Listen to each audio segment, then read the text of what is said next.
Hello friends, তোমরা সকলে কেমন আছো? আশা করি সকলে ভালো আছো। তো আরও একটা নতুন ভিডিওতে চলে আসলাম। তোমাদের সাথে আজ আলোচনা করব ওজেনেসিস নিয়ে। গত ক্লাসে আমরা স্পারমাটোজেনেসিস সম্পর্কে জেনেছিলাম, আরও কিছু বেসিক কথাবার্তা বলেছিলাম। তো আজকে আমরা ওজেনেসিস সম্পর্কে জানব। তো এতক্ষণে নিশ্চয়ই বুঝে গেছো যে ওজেনেসিস মানে আমরা কী নিয়ে কথা বলতে চাচ্ছি। মানে হচ্ছে যে আমরা ওভাম বা ওভা যেটাই বলো, যে আমরা ফিমেল গ্যামেট কীভাবে তৈরি হয় সেটা নিয়ে কথা বলবো, কারণ জেনেসিস শব্দের অর্থ প্রোডাকশন করা। তার আগে বলে নেই যে ফিমেলদের ক্ষেত্রে গোনাড কি, মানে যেখানে এই ওজেনেসিস প্রক্রিয়াটা হয় তাকে কি বলে? ফিমেল গোনাড, সেটা হচ্ছে ওভারি। মানে এই ওভারিতেই দেখা যাচ্ছে যে ওজেনেসিস প্রক্রিয়াটা হবে।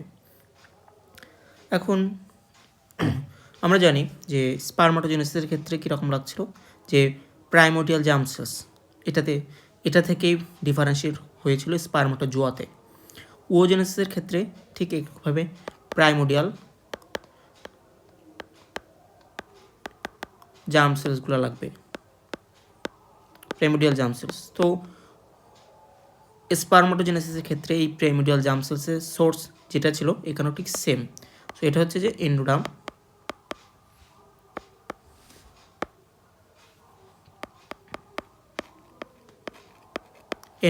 Of yoke sec. আমরা বলেছিলাম যে ইয়ক স্যাকটা মূলত এন্ডোডার্মের একটা পার্ট। তখন এই এন্ডোডার্মটা কীভাবে তৈরি হয়েছে, মানে এই সেলগুলো এন্ডোডার্মে কীভাবে আসলো সেটাও আমরা বলে দিই। যে আমরা জানি সেকেন্ড উইক যখন ডেভেলপমেন্ট আমি আরও সামনের দিকে আগাবো, তখন সেকেন্ড উইকে দেখা যাবে যে একটা বায়োল্যামিনার জার্ম ডিস্ক তৈরি হয়েছে। একটা বায়োল্যামিনার জার্ম ডিস্ক, বায়োল্যামিনা মানে দুইটা লামিনা, একটা জার্ম ডিস্ক দুইটা লামিনা দিয়ে তৈরি, মানে দুইটা সেলের লেয়ার। তো উপরের দিকে সেলগুলা হচ্ছে কলামনার শেপের, নিচের দিকে সেলগুলা কিউবয়েডাল শেপের। সো এর উপরের লেয়ারটাকে বলে এপিব্লাস্ট, আর নিচের লেয়ারটাকে বলে হাইপোব্লাস্ট। হাইপোব্লাস্টের সেলগুলা কিউবয়েডাল শেপের, এপিব্লাস্টের সেলগুলা কলামনার শেপের। সো এই তোমাদেরকে মনে রাখতে হবে যে এই এপিব্লাস্টের সেলগুলাই মূলত সব কিছুর উৎস। মানে আমি বলতে চাচ্ছি যে আমরা জানি একটোডার্ম, এন্ডোডার্ম এবং মেজোডার্ম, এই তিনটা সম্পর্কে বা এই তিনটা শব্দ সম্পর্কে আমরা সকলেই নিশ্চয়ই পরিচিত, যে আমাদের বোর্ডে সব কিছু আসছে এই একটোডার্ম, মেজোডার্ম এবং এন্ডোডার্ম থেকে। এখন এই যে একটোডার্ম, মেজোডার্ম এবং এন্ডোডার্ম এরা কোত্থেকে আসছে? এরা এই এপিব্লাস্ট থেকেই সেল, এরা এপিব্লাস্টের সেল। সেই সেলগুলাই মাইগ্রেশন করে এক একটা লেয়ারে একটোডার্ম, মেজোডার্ম এবং এন্ডোডার্ম তৈরি করছে। তো তাহলে এই যে এন্ডোডার্ম অফ ইয়ক স্যাক আমরা বলছি, তার মানে কিন্তু এই প্রিমোডিয়াল জার্ম সেলসটা মূলত এপিব্লাস্ট থেকেই আসছে। এপিব্লাস্ট থেকে আগে এন্ডোডার্ম, সেখান থেকে তারপরে প্রিমোডিয়াল জার্ম সেলস। এখন এই যে প্রিমোডিয়াল জার্ম সেলসগুলা, এগুলা এপিব্লাস্টে সেকেন্ড উইকে ডেভেলপ করে, তারপর সেখান থেকে মাইগ্রেশন করে এই ইয়ক স্যাকে এসে যায়, endoderm of the yolk sac. তারপর সেখান থেকে আবার মাইগ্রেশন করে আমরা জানি যে গোনাডাল রিচ বা জেনিটাল রিচে চলে আসে। What is genital ridge? Genital ridge হচ্ছে এমন একটা রিচ যেখান থেকে আমাদের সমস্ত জেনিটাল সিস্টেমটা তৈরি হবে। ওকে, সো তাহলে আমরা আবার ওই কথাগুলো একটু বলে নিলাম। পিরামিডিয়াল জার্ম সেলসটা চলে আসলো, মাইগ্রেশন করলো কোত্থেকে? Endoderm of the yolk sac থেকে। তার আগে কিন্তু এই এন্ডোডার্ম অফ দ্য ইয়ক স্যাকে আসছে এপিব্লাস্ট থেকে সেকেন্ড উইকে, তারপরে সেটা জেনিটাল রিচে চলে আসলো। ওকে, তারপরে এই প্রিমোডিয়াল জার্ম সেলসগুলো ডিফারেন্সিয়েট করার পরে হয়ে গেছে ওগোনিয়া। মিল পাচ্ছ? যে স্পারমাটোজেনেসিসের ক্ষেত্রে সেটা যেটা ছিল স্পারমাটোগোনিয়া, এখানে সেটা ওগোনিয়া। ওকে, এরপরে কি হবে তার আগে একটা কথা বলে নেই, যে মেলদের ক্ষেত্রে বা পুরুষদের ক্ষেত্রে স্পারমাটোজেনেসিসটা এটা কিন্তু পিউবার্টিতে শুরু হয়, কিন্তু ফিমেলদের ক্ষেত্রে যে ওজেনেসিসটা এটা কিন্তু বার্থের আগে তৈরি হয়, বিফোর বার্থ। এই জিনিসটা মাথায় রাখবে। বিফোর বার্থ, বিফোর বার্থে শুরু হয়, কিন্তু তখন কিন্তু ম্যাচুরেশন আসে না। পিউবার্টিতে আসলেই ম্যাচুরেশন আসে, আর পুরুষদের ক্ষেত্রে শুরুই হয় পিউবার্টিতে। ওকে, তো এখন এই যে ওগোনিয়ামগুলো আসলো, এগুলোর পরে কী হবে, যে এরা কোথায় আসছে, এরা কিন্তু সেই যে জেনিটাল রিজ, সেই জেনিটাল রিজে কিন্তু আসছে। আসার পরে প্রত্যেকটা সাপোজ একটা একটা ওগোনিয়াম, প্রত্যেকটা ওগোনিয়ামের চারপাশে কিছু সেল তাদেরকে ঘিরে ফেলে, প্রত্যেকটা চারপাশে, আমি ভালো করে রাখতে পারছি না যদিও, এরকম প্রত্যেকটা চারপাশে সেলগুলো ঘিরে ফেলে এবং এরা একটা ক্লাস্টার মতো তৈরি করে, ক্লাস্টার। ওকে, কিছু ফ্ল্যাট অ্যান্ড সেলস। আমি যদি চিত্রটা একটু ভালো করে আঁকানোর চেষ্টা করি, সাপোজ এটা হচ্ছে আমাদের ওগোনিয়াম, ওগোনিয়ামের চারপাশে এরকম কিছু সেল তাকে ঘিরে ফেলবে। এই যে সেলগুলা, এই সেলগুলোকে বলা হয় ফলিকুলার সেল, ফলিকুলার সেল অথবা গ্র্যানুলোসা সেল।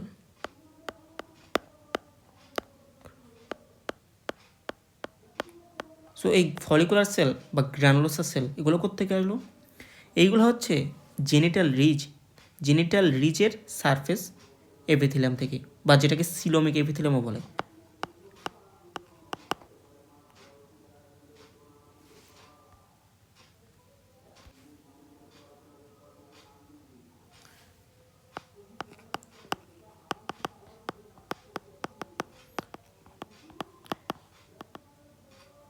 সিলোমিক এপিথেলিয়াম থেকে এই ফলিকুলার সেলসগুলো আসলো। ওকে, তো এখন এই যে ওগোনিয়ামটা মাইটোসিস সেল ডিভিশন প্রক্রিয়ার মাধ্যমে ডিভাইড করছে এবং ইনক্রিজিং এর নাম্বার। সো একটা ওগোনিয়াম থেকে দুইটা এরকমভাবে মাইটোসিসের মাধ্যমে সংখ্যা বাড়াচ্ছে। ওকে, মোস্ট অফ দ্য ওগোনিয়াম তাদের সংখ্যা বাড়তেই থাকে, কিন্তু কিছু কিছু ওগোনিয়াম তারা মাইটোসিস না করে মায়োসিস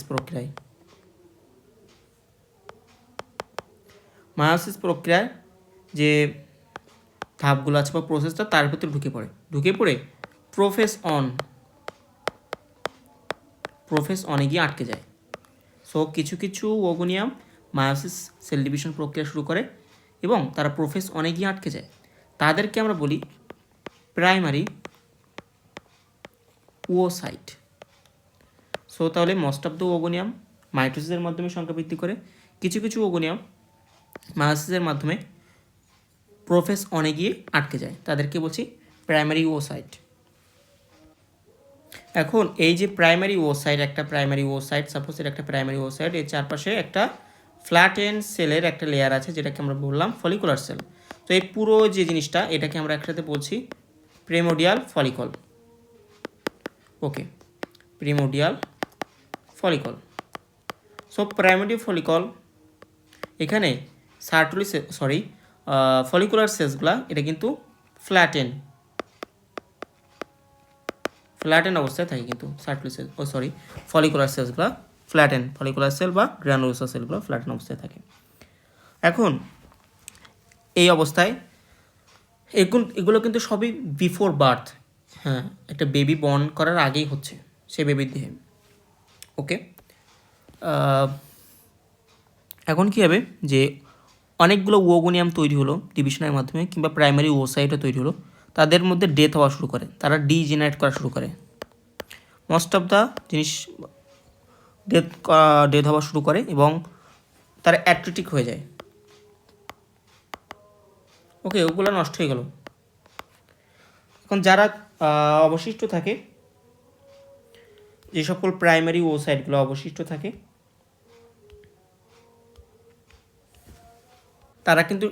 তারা কিন্তু সকলেই আছে ওই যে প্রফেশনে আটকে আছে। আরও যদি স্পেসিফিক্যালি বলি, তারা ডিপ্লোটিন স্টেজে গিয়ে আটকে আছে,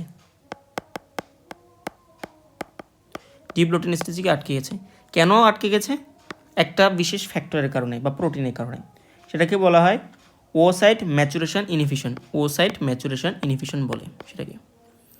ওকে, এরপরে তো আমাদেরকে দুই দিকে কাজ করতে হবে, একটা হচ্ছে এই যে প্রাইমারি ওসাইটটাকে ডিভাইড করাতে হবে, প্লাস এই ফলিকুলার সেলগুলো তারাও তাদের শেপ চেঞ্জ করতে থাকবে। ওকে, এখন অ্যাট বার্থে যখন বেবিটা বর্ন করছে, অ্যাট বার্থে গিয়ে মোট ওসাইটের সংখ্যা এসে দাঁড়ায়, প্রাইমারি ওসাইটের সংখ্যা প্রায় 6 লাখ টু 8 লাখ। ওকে, আর পিউবার্টিতে গিয়ে আমরা বললাম মেন যে ম্যাচুরেশনের কাজগুলো এটা হবে, অর্থাৎ এই যে প্রাইমারি ওসাইটটা মায়োসিস অনেকে আটকে গেছে, এটা কিন্তু এই পর্যন্ত স্টপ থাকবে, আর পিউবার্টির আগ পর্যন্ত আর কোনো পরিবর্তন আসবে না, শুধুমাত্র সেল ডেথ হতে থাকবে, ওসাইটগুলো অ্যাক্টোটিক হয়ে যেতে থাকবে, মানে নষ্ট হয়ে যেতে থাকবে। এবং পিউবার্টিতে গিয়ে তখন এরকম 40,000-এর মতো ইওসাইট অবশিষ্ট থাকে। ওকে, এই 40,000 থেকেও মাত্র 500 ওসাইট এই ফিমেলের রিপ্রোডাক্টিভ সাইকেলের অংশ হয়, বা ফিমেলের রিপ্রোডাক্টিভ লাইফে এরা ম্যাচিওর হয়, 40,000 থেকেও মাত্র 500। এখন এভরি মান্থ, প্রত্যেক মাসে 15 থেকে 20টা এই ওসাইট, প্রাইমারি ওসাইট তারা ম্যাচিওর হওয়া শুরু করে। এই 15 থেকে 20টার মধ্যেও মাত্র একটাই ম্যাচিওর হয়, বাকিগুলা নষ্ট হয়ে যাবে, ডিজেনারেট করে যাবে। তো আমরা প্রাইমোডিয়াল ফলিকল পর্যন্ত এতক্ষণ ছিলাম। প্রাইমোডিয়াল ফলিকল, এখানে এর বেসিক স্ট্রাকচারটা কি? এর বেসিক স্ট্রাকচারটা হচ্ছে যে এখানে একটা প্রাইমারি ওসাইট আছে যেটা প্রোফেস অনে ডিপ্লোটিন স্টেজে আটকে আছে, তার সাথে সাথে এর চারপাশে যে ফলিকুলার সেলগুলা সেগুলা ফ্ল্যাটেন্ড সেল। এখন এই প্রাইমোডিয়াল সেল আমরা যে বললাম 15 থেকে 20টার মতো ম্যাচিওর হওয়া শুরু করবে। তো অ্যাট ফার্স্ট এটাকে বলছি আমরা প্রাইমোডিয়াল ফলিকল। তারপরের যে স্টেজ ম্যাচিওর হওয়া সেটা হচ্ছে গ্রোয়িং ফলিকল। এখন গ্রোয়িং ফলিকলে কী কী চেঞ্জ আসে? গ্রোয়িং ফলিকলে গিয়ে এই যে ফলিকুলার সেলসগুলো তারা ফ্ল্যাট এন্ড থেকে কিউবয়েডাল শেপ হয়ে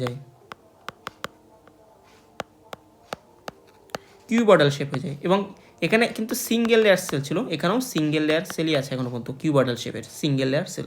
ভেতরে কিন্তু একটা এই যে প্রাইমারি ওসাইট, এটা কিন্তু সেই একই স্টেজে আটকে আছে, প্রাইমারি ওসাইট, কিন্তু জাস্ট চেঞ্জটা কী হলো যে এই ফলিকুলার সেলসগুলো তাদের শেপটা চেঞ্জ করছে, এবং তখন আমরা তাকে গ্রোয়িং ফলিকল বলছি। ওকে, এই গ্রোয়িং ফলিকলটার এবার কী চেঞ্জ আসবে? গ্রোয়িং ফলিকলে নেক্সট যে চেঞ্জটা হলো সেটা হচ্ছে যে এরা সিঙ্গেল লেয়ার থেকে এবার মাল্টি লেয়ার হয়ে গেল, সিঙ্গেল লেয়ার থেকে মাল্টি লেয়ার হয়ে গেল, মানে সিম্পল থেকে স্ট্র্যাটিফাইড হয়ে গেল। এই যে স্ট্র্যাটিফাইড সেলগুলার শেপ কেমন? কিউবয়েডাল শেপ, মাঝখানে কি আছে? Primary oocyte. ওকে, তাহলে এই যে স্ট্রাকচারটা হচ্ছে স্ট্র্যাটিফাইড, এবং তখন আমরা সেটাকে কি বলি? Primary follicle. Okay, primary follicle হয়ে গেল, এটা কিন্তু সেই প্রাইমারি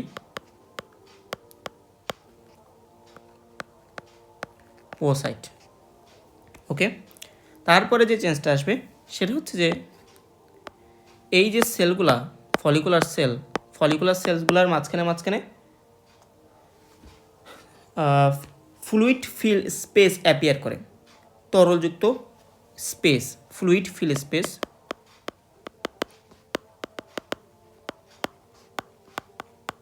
অ্যাপিয়ার করে, এবং এই সব অল্প অল্প ফ্লুইড ফিল স্পেসগুলো একসাথে কোয়ালিয়েস করে একটা বড় ফ্লুইড ফিল স্পেস তৈরি করে, যেটাকে আমরা বলি অ্যান্ট্রাম। ওকে, সাপোজ ধরো এটা হচ্ছে আমাদের সেই ফলিকুলার সেলের লেয়ার, মাল্টিপল লেয়ারই আছে। ওকে, আমরা একটা জিনিস মিস করছি এখানে, সেটা কেন বলা হয়নি, সেটা হচ্ছে যে এই যে গ্রোয়িং ফলিকল স্টেজ, সাপোজ এটা হচ্ছে আমাদের সেই গ্রোয়িং ফলিকল স্টেজ, মাঝখানে আছে আমাদের প্রাইমারি ওসাইট, বাইরের দিকে সিঙ্গেল লেয়ার যেটা কিউবয়েডাল শেপ। এখন এই যে ফলিকুলার সেলস এবং এই যে ওসাইট তারা যৌথভাবে সিক্রেশন করে একটা লেয়ার তৈরি করে বাইরের দিকে, ওসাইটের বাইরে এইরকম একটা লেয়ার তৈরি করে। আমি কালারটা একটু চেঞ্জ করে রাখলাম লাল কালার দিয়ে, এটা হচ্ছে জোনা প্রেসিডা।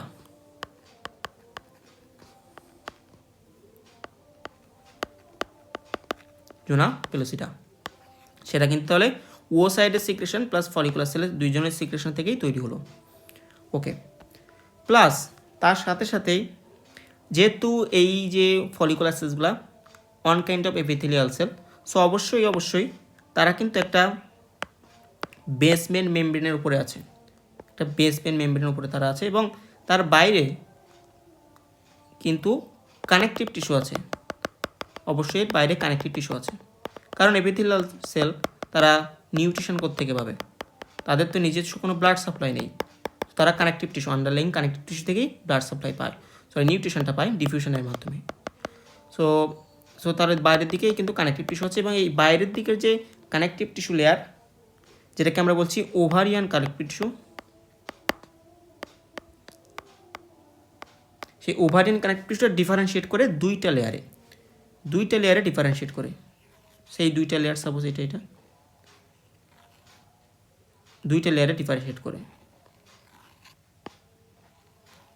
সাপোজ এই যে বাইরের দুইটা লেয়ার, এই দুইটা লেয়ারকে বলছি আমরা কানেকটিভ টিস্যু, সেই ডিফারেন্সিয়েট করা দুইটা লেয়ার। সবচেয়ে বাইরের দিকেরটাকে বলা হয় থিকা এক্সটার্না, আর ভিতরের লেয়ারটাকে বলে থিকা ইন্টারনা। ওকে, আর এই যে ভিতরের দিকে আছে ফলিকুলার সেলস, আর এখানে তাদের বেসমেন্ট মেমব্রেন, আর ভিতরে এখানে আছে আমাদের সেই জোনা পেলোসিটা, মাঝখানে আছে প্রাইমারি ওসাইট। ওকে, এটা হচ্ছে সেই। সো তাহলে নতুন দুইটা কি জিনিস শিখলাম, জোনা পেলোসিটা আর বাইরে আসলো থিকা এক্সটার্না, থিকা ইন্টারনা, দুইটাকে একসাথে আবার থিকা ফলিকুলও বলা হয়। ওকে, সো এদের মধ্যে থিকা ইন্টারনাটা হচ্ছে একটা সিক্রেটরি সেলের লেয়ার, কি সিক্রেশন করে? ইস্ট্রোজেন সিক্রেশন করে, ইস্ট্রোজেন।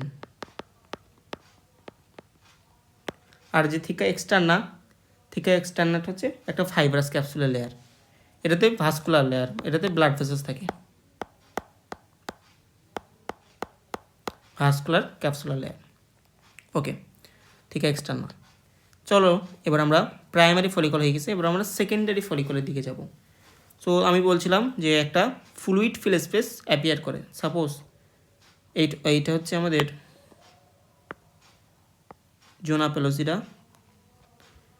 পেলোসিডা, মাঝখানে আছে আমাদের প্রাইমারি ওসাইট, এখানে ফলিকুলার সেলসগুলো আছে, বাইরের দিকেও এখানে আছে ফলিকুলার সেল, মাল্টিপল লেয়ার।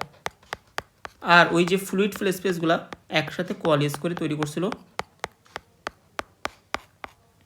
করছিল যে একটা স্পেস, সেটাকে বলছি আমরা অ্যান্ট্রাম,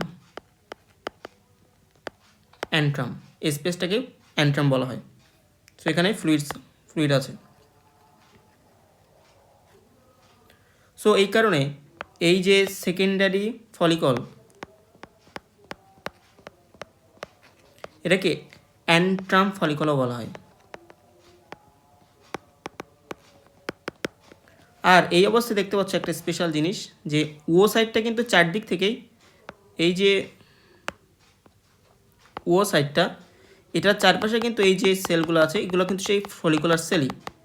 এবার এই সেলগুলোকে স্পেশাল একটা নামে দেখায় এই অবস্থাতে, সেটাকে বলা হয় কুমুলাস ওফারাস। সো কুমুলাস ওফারাস কিন্তু আলাদা কিছুই না, এটা কিন্তু সেই গ্রানুলার সেলের লেয়ার, যেটা চারিদিক থেকে ঘিরে আছে ও সাইডকে। ওকে, চলো এবার পরবর্তী ধাপে যাওয়া যাক। সেকেন্ডারি ফলিকল পর্যন্ত আমরা শিখেছি, এখনও পর্যন্ত কিন্তু আমাদের এই যে প্রাইমারি ওসাইটটা সেই অবস্থাতেই আছে। ওকে, তারপরে কী হবে, এটা আরও ম্যাচিওর হয়, পুরো ফলিকুলার সিস্টেমটা বা স্ট্রাকচারটার আরও ম্যাচিউরেশন আসবে। ওকে, এইবার একটা কাহিনী হয়, সেটা হচ্ছে যে একটা LH সার্জ হবে। What is LH surge? LH surge হচ্ছে, LH মানে হচ্ছে লুটিনাইজিং হরমোন। লুটিনাইজিং হরমোনটা খুব বেশি বেড়ে যায়, তার যে লেভেলটা নর্মালের চেয়ে অনেক বেশি বেড়ে যায়। কেন বেড়ে যাবে? ডিউ টু পজিটিভ ফিডব্যাক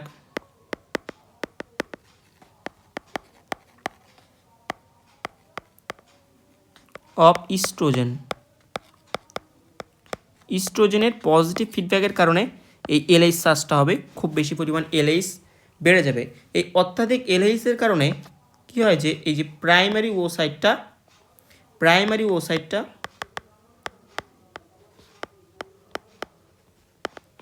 তার একবার মায়োসিস ওই যে অন প্রোফেস অনেসে আটকে ছিল সে সেখান থেকে বেরিয়ে আসে, মানে কমপ্লিট করে সে দুইটা সেল তৈরি করে, একটা বড় সেল আর একটা খুবই ছোট সেল। যেটা বড় সেল তৈরি করলো এটাকে বলা হয় সেকেন্ডারি ওসাইট।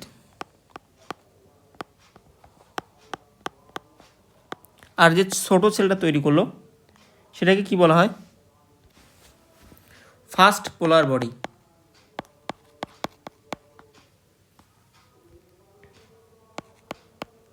এখানে সাইটোপ্লাজম ডিস্ট্রিবিউশনে একটু বৈষম্য হয়েছে, যার কারণে এই সেকেন্ডারি ওসাইটটা অনেকটুকু এই প্রাইমারি ওসাইটের সাইটোপ্লাজম পেয়ে গেছে, কিন্তু এই যে ফার্স্ট পোলার বডি এটা খুবই কিঞ্চিত পরিমাণ তার সাইটোপ্লাজম পাইছে প্রাইমারি ওসাইটে।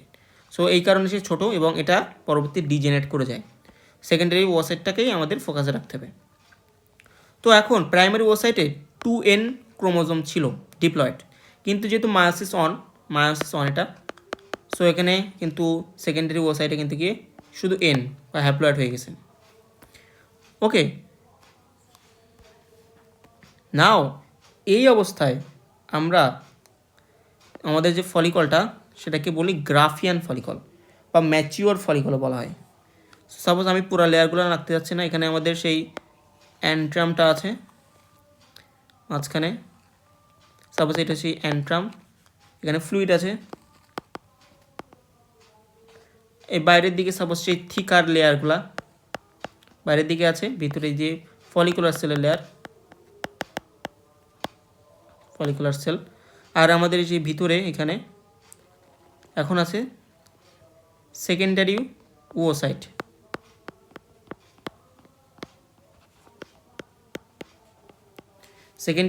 আর এখানে ছোট করে আছে সেই ফার্স্ট পোলার বডি, আর এই সেই কুমুলাসোফোরাস তার লেয়ার, এই সেই কুমুলাসোফোরাস ফলিকুলার সেল তার লেয়ার। এটা হচ্ছে আমাদের গ্রাফিয়ান ফলিকল। এখন এই যে সেকেন্ডারি ওসাইটটা তৈরি হয়েছে আমাদের প্রাইমারি ওসাইট থেকে এলএইচ সার্জের কারণে। এখন এটা তৈরি হওয়ার পরে সেকেন্ড মায়োটিক ডিভিশন,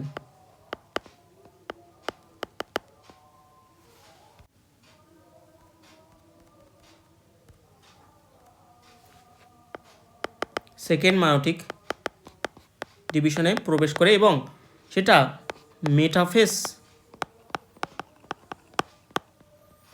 মেটাফেজ যে ধাপটা আছে সেখানে গিয়ে আটকে যায়। এটা কখন হচ্ছে? এটা হবে ওভুলেশনের ঠিক 3 ঘন্টা পূর্বে, 3 hours বিফোর ওভুলেশন। ওভুলেশনের ঠিক 3 ঘন্টা পূর্বেই এই যে সেকেন্ডারি ওসাইটটা মেটাফেজ স্টেজে মেটাফেজ 2 যেটা মূলত সেখানে গিয়ে প্রবেশ করে এবং আটকে যায়, এবং সে এখানে আটকেই থাকবে। এই অবস্থাতেই ওভুলেশনটা হয়ে যাবে। ওভুলেশনটা কীভাবে হয়? যে গ্রাফিয়ান ফলিকল যেটা আছে এখানে, গ্রাফিয়ান ফলিকলটা ভেঙে যাবে, ভেঙে গিয়ে এই সেকেন্ডারি ওসাইট যেটা এটা তার চারপাশে যে কুমুলাসোফোরাস এর লেয়ারগুলো ছিল সেই কুমুলাসোফোরাস সহ বেরিয়ে আসবে। আর এখানে কিন্তু সে অবশ্যই জোনা পেলোসিটি কিন্তু আছেই, আমি সব জায়গায় আঁকাচ্ছি না, কিন্তু জোনা পেলোসিটি কিন্তু এখানে আছেই, এখানেও আছে জোনা পেলোসিটি আছে। আর তার বাইরে যে ফলিকুলার সেল যেটাকে আমরা এখন বলছি কুমুলাসোফোরাস, সেটাও কিন্তু চারিদিক থেকে ঘিরে রাখছে কুমুলাসোফোরাস সহ। আর এই যে সেকেন্ডারি ওসাইট এটা কিন্তু মায়োসিস 2-তে আটকে আছে। তো এরপরে কি হয়? আমাদের ওভুলেশন হয়ে গেল। ওভুলেশন হয়ে গিয়ে আমরা নিশ্চয়ই ফিমেল জেনিটালের বেসিক যে স্ট্রাকচার সেটা সম্পর্কে আমরা জানি। এটা থাকবে আমাদের ইউটেরাস, আর দুই দিক থেকে আসে ফেলোপিয়ান টিউব। এইখানে আমাদের থাকবে ওভারিয়ান লিগামেন্ট দিয়ে ইউটেরাসের সাথে অ্যাটাচড আছে। আর এখানে আসে আমাদের সেই ফিমব্রি, ওসাইটটা এখান থেকে রিলিজ হলো এবং ফিমব্রি দিয়ে ক্যাপচার হয়ে গেল সেকেন্ডারি ওসাইট। তারপরে সেটা এই যে ফেলোপিয়ান টিউবের মধ্যে দিয়ে যেতে থাকবে। এখন যখন স্পার্ম আসে, সাপোজ যদি স্পার্ম আসলে যখন স্পার্মটা এই যে সেকেন্ডারি ফলিকলের এই যে কুমুলাস ওফোরাসের লেয়ার, এখন এটাকে আমরা করোনা রেডিয়েটার সেলও বলতে পারি। কুমুলাস ওফোরাসের এই সেলগুলোকে আমরা করোনা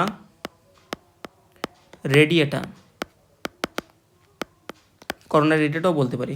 তো স্পার্মটা আসলে সাপোজ একে ফিনিট্রেট করা শুরু করলো, করতে করতে যখন এটা এই জোনা পেলোসিটাকে টাচ করবে, তখনই এই সেকেন্ডারি ওসাইট যেটা যে মেটাফেজ 2-তে গিয়ে আটকে ছিল সেটা ওখান থেকে ছাড়িয়ে যাবে এবং তার যে স্টেপটা মায়োসিস 2 কমপ্লিট করবে। মায়োসিস 2 কমপ্লিট করে সেকেন্ডারি ওসাইট কী হবে,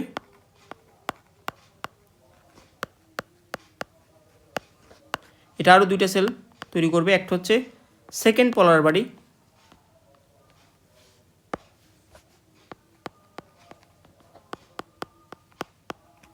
আর আরেকটা হচ্ছে আমাদের সেই ম্যাচিওর ওভাম, যেটার প্রতীক্ষা আমরা এতক্ষণ ছিলাম, সেই ম্যাচিওর ওভাম তৈরি হয়ে গেল।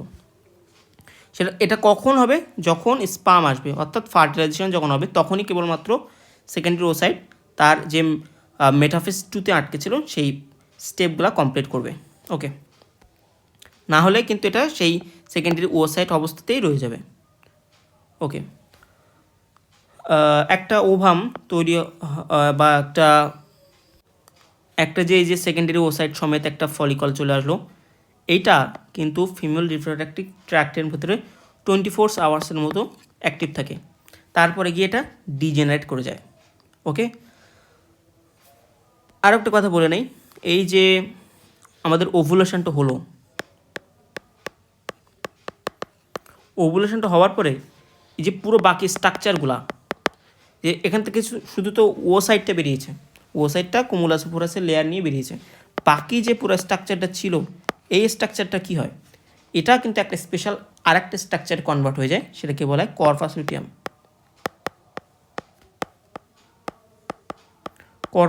হয়ে যায়। তো কর্পাস লুটিয়াম নিয়ে অন্য একদিন বিস্তারিত কথা হবে। এখন জাস্ট জেনে রাখো কর্পাস লুটিয়ামের খুব একটা গুরুত্বপূর্ণ ভূমিকা রয়েছে। কর্পাস লুটিয়াম থেকে ইস্ট্রোজেন, প্রোজেস্টেরন 2টাই সিক্রেশন হয়, যেটা খুবই ইম্পর্টেন্ট। ওকে, এই হচ্ছে আমাদের মোটামুটি ফিমেল গ্যামেট প্রোডাকশন বা ওজেনেসিস, যেটা তার স্টেপস। তোমাদের যদি ভালো লেগে থাকে তোমরা লাইক, শেয়ার, কমেন্ট করবে, আমার চ্যানেলটা সাবস্ক্রাইব করবে, আর তোমাদের কী ধরনের ভিডিও চাই কমেন্ট বক্সে অবশ্যই জানাবে। সো পরবর্তী ভিডিওতে আবার কথা হবে, ততক্ষণ পর্যন্ত ভালো থাকবে। বাই বাই, সবাইকে থ্যাংক ইউ।